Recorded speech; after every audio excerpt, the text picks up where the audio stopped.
Picture this. Imagine giving three people 100 Ghana cedis. Would you give each person the same amount? Probably not. That's exactly how I see my investments. Here is why one ETF gets more of my money than the others. A lot of people focus on what to invest in. I think how much you invest matters just as much because even if you are buying great investments but putting the wrong amount of money into each of them, that can completely change your results. That's why each percentage in my portfolio has a purpose. Half of my portfolio goes into VOO. Think of it as the main engine of my investment plan. It's built to do most of the heavy lifting for the next 30 years. Then comes kill.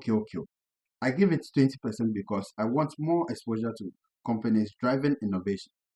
But I don't want my entire future depending on one sector.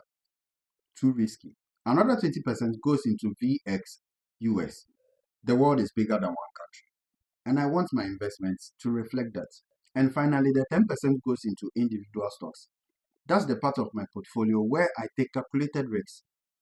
Yes, calculated risks. If those investments win, that's great, but if they don't, the long term plan is still intact. Here's something I've come to believe.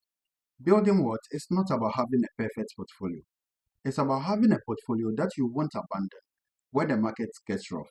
Because consistency beats constantly changing your mind. The question is, would these percentages stay exactly the same forever? Maybe not. As my life changes, my portfolio might change too. But one thing won't change. I will keep investing for long term. In the next video, I'm going to show you how much I invest every month and how I stay consistent even with an ordinary income. If you are on the same journey, subscribe. Let's build wealth together.